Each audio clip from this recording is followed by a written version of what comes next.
Pernahkah Anda merasa hancur karena kebaikan yang tulus justru dibalas dengan pengkhianatan? Rasanya seperti dipukul tepat di hati. Seakan-akan usaha kita, niat baik kita, dan seluruh kepercayaan kita tidak berarti apa-apa. Tapi, apa artinya ini? Apakah kita salah karena menjadi baik? Atau mungkin, kita lupa satu hal penting tentang arti kebaikan itu sendiri? Tetaplah di sini, karena saya akan mengungkapkan sesuatu yang mungkin bisa mengubah cara Anda memandang hidup dan orang-orang di sekitar Anda.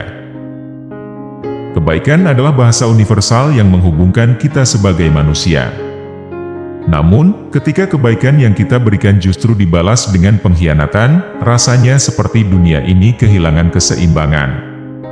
Seperti dipatahkan oleh sesuatu yang tidak pernah kita duga. Dalam momen itu, muncul pertanyaan mendalam di benak kita. Apakah semua kebaikan yang kita lakukan selama ini salah? Apakah menjadi baik hanya membuat kita lemah dan rentan? Saya ingin mengajak Anda untuk berhenti sejenak, menarik napas dalam-dalam, dan merenungkan sebuah pertanyaan, apa sebenarnya makna kebaikan? Dalam filsafat Stoik, kebaikan bukanlah alat untuk mendapatkan balasan atau pengakuan. Sebaliknya, kebaikan adalah cerminan dari nilai-nilai kita sendiri, sebuah tindakan yang dilakukan tanpa harapan balasan. Tapi bagaimana kita dapat menerima kenyataan ini, terutama ketika yang kita terima adalah luka? Coba kita lihat sebuah contoh nyata. Ada seorang pria bernama Viktor Frankl, seorang psikolog. Di tengah penderitaan tak terbayangkan, dia tetap memilih untuk membantu orang lain, bahkan ketika tidak ada jaminan bahwa kebaikannya akan dibalas. Frankl pernah berkata, segala sesuatu dapat diambil dari seorang pria kecuali satu hal, yaitu kebebasan manusia untuk memilih bersikap dalam keadaan tertentu. Mungkin, di sini letak kekuatan sejati kebaikan, kebebasan untuk tetap menjadi baik, meskipun dunia tidak adil. Namun, rasa sakit yang kita rasakan saat dikhianati adalah hal yang sangat manusiawi. Tidak ada yang salah dengan merasa kecewa atau bahkan marah. Tapi di balik rasa sakit itu, ada pelajaran penting yang bisa kita petik. Sebuah pelajaran yang mengingatkan kita bahwa dunia ini penuh dengan ketidaksempurnaan. Dan terkadang, orang lain hanya mencerminkan luka atau kekurangan mereka sendiri. Dalam hal ini, Marcus Aurelius, seorang filsuf Stoik, pernah menulis, ketika Anda bangun di pagi hari, katakan pada diri sendiri, orang-orang yang saya hadapi hari ini akan mau ikut campur, tidak tahu berterima kasih, sombong, tidak jujur, cemburu, dan masam. Mungkin ini terdengar pahit, tapi sebenarnya kutipan tersebut mengajarkan kita untuk menerima kenyataan hidup, tanpa kehilangan jati diri kita. Kebaikan yang Anda berikan adalah kekuatan, bukan kelemahan. Meskipun Anda dikhianati, itu tidak mengubah nilai kebaikan itu sendiri. Karena pada akhirnya, yang benar-benar penting adalah siapa Anda di dalam, bukan bagaimana orang lain memperlakukan Anda. Saat kita merasa terluka karena pengkhianatan, kita seringkali tergoda untuk berhenti menjadi baik. Kita mungkin berpikir bahwa menutup hati adalah cara terbaik untuk melindungi diri. Namun, apa yang sebenarnya terjadi ketika kita melakukan itu? Kita tidak hanya kehilangan kepercayaan pada orang lain, tetapi juga pada diri kita sendiri. Ingatlah, kebaikan bukanlah kelemahan, melainkan kekuatan yang membutuhkan keberanian untuk tetap bertahan, meskipun dunia tidak memberi kita alasan untuk melakukannya. Mari kita renungkan sebuah pelajaran dari Epictetus, seorang filsuf Stoik yang hidup dalam perbudakan. Dia berkata, yang terpenting adalah bukan apa yang terjadi pada Anda, tetapi bagaimana Anda bereaksi terhadapnya. Pengkhianatan mungkin merupakan sesuatu yang terjadi di luar kendali kita, tetapi bagaimana kita meresponsnya adalah sepenuhnya pilihan kita. Anda memiliki kekuatan untuk memilih. Apakah Anda akan membiarkan pengkhianatan itu mendefinisikan siapa Anda, atau apakah Anda akan menggunakannya sebagai pijakan untuk tumbuh menjadi pribadi yang lebih kuat? Ada kisah tentang seorang wanita bernama Maya, seorang guru yang selalu membantu murid-muridnya tanpa pamrih. Namun, suatu hari, seorang murid yang dia percaya menyebarkan rumor buruk tentangnya. Maya merasa hancur, tapi dia tidak membiarkan rasa sakit itu mengubahnya. Alih-alih membalas dendam, dia terus menjadi contoh kebijaksanaan dan kasih sayang. Lama-kelamaan, orang-orang mulai melihat kebenaran, dan Maya mendapatkan kembali rasa hormat yang lebih besar. Ini menunjukkan bahwa kebaikan sejati selalu memiliki cara untuk bersinar, bahkan dalam kegelapan. Kunci untuk menghadapi pengkhianatan adalah mengubah cara pandang kita.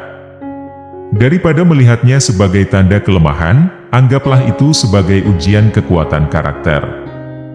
Jika Anda dapat tetap baik bahkan setelah terluka, Anda menunjukkan keberanian yang luar biasa. Seperti yang dikatakan Seneca, pemandangan paling indah di dunia ini adalah melihat seorang pria hebat berjuang melawan kesulitan. Anda bukan korban, tetapi seorang pejuang. Jadi, apa yang harus kita lakukan ketika kebaikan kita tidak dihargai? Pertama, terimalah bahwa tidak semua orang memiliki kapasitas untuk menghargai apa yang Anda berikan. Kedua, jangan biarkan pengalaman pahit itu mengubah siapa Anda. Dan yang terakhir, gunakan setiap luka sebagai kesempatan untuk belajar dan tumbuh. Karena pada akhirnya, kebaikan Anda bukan hanya untuk orang lain, tetapi juga untuk membangun jiwa Anda sendiri. Ketika Anda merasa direndahkan, ingatlah bahwa tindakan orang lain mencerminkan karakter mereka, bukan Anda. Menghadapi pengkhianatan dengan ketenangan dan martabat adalah cara untuk menunjukkan bahwa Anda tidak akan membiarkan luka tersebut menguasai hidup Anda. Orang-orang yang menghina atau mengkhianati seringkali melakukannya karena kelemahan mereka sendiri, bukan karena kekurangan dalam diri Anda. Ada pepatah yang mengatakan, air yang tenang menghanyutkan. Dalam menghadapi pengkhianatan, tenang bukan berarti pasrah atau lemah, melainkan bentuk kontrol diri yang mendalam. Ketika Anda tidak bereaksi secara emosional terhadap pengkhianatan, Anda mengambil alih kendali, bukan hanya atas situasi, tetapi juga atas diri Anda sendiri. Sebagai contoh, Marcus Aurelius, kaisar Romawi dan filsuf Stoik, sering menghadapi pengkhianatan politik. Namun, dia memilih untuk tidak menyimpan dendam. Dalam buku Meditations, dia menulis, balas dendam terbaik adalah tidak melakukan sesuatu seperti dia yang menyakiti Anda. Alih-alih membalas, dia fokus pada tanggung jawabnya sebagai pemimpin yang bijaksana. Kita juga bisa meniru prinsip ini dalam kehidupan sehari-hari. Tentu, memaafkan tidak berarti melupakan atau membiarkan diri kita terus terluka. Filosofi Stoik mengajarkan keseimbangan, Anda dapat tetap baik hati tanpa menjadi lemah, dan Anda dapat memaafkan tanpa harus mempercayai lagi. Ini adalah bentuk kebijaksanaan yang jarang dimiliki banyak orang, tetapi begitu Anda memahaminya, hidup Anda akan lebih damai. Pengkhianatan seringkali memberi kita pelajaran berharga, tentang siapa yang benar-benar pantas ada di dalam lingkaran kepercayaan kita. Jika seseorang mengkhianati Anda, jangan anggap itu sebagai kegagalan Anda. Anggap saja itu sebagai penyaring alami yang membantu Anda mengeliminasi mereka yang tidak tulus. Seperti kata Seneca, keberuntungan adalah apa yang terjadi ketika persiapan bertemu dengan kesempatan. Mungkin pengkhianatan adalah kesempatan untuk menemukan siapa yang benar-benar pantas Anda beri kebaikan. Setelah dikhianati, penting untuk tidak terjebak dalam perasaan menjadi korban. Ini bukan tentang menyalahkan diri sendiri atau terus bertanya, kenapa ini terjadi padaku? Tetapi tentang mengambil langkah-langkah untuk bangkit. Filsuf Stoik Epictetus berkata, bukan apa yang terjadi pada Anda, tetapi bagaimana Anda bereaksi terhadapnya yang penting. Reaksi Anda menentukan apakah pengkhianatan akan melemahkan atau memperkuat Anda. Banyak orang merasa perlu membuktikan diri kepada mereka yang mengkhianati mereka. Namun, cara terbaik untuk membungkam keraguan dan kritik adalah dengan fokus pada pertumbuhan diri. Jadikan pengalaman tersebut sebagai bahan bakar untuk memperbaiki diri, baik itu dalam karir, hubungan, atau bahkan tujuan pribadi Anda. Bukan balas dendam yang membawa kepuasan, melainkan keberhasilan Anda yang lebih besar. Cobalah untuk melihat pengkhianatan sebagai cermin.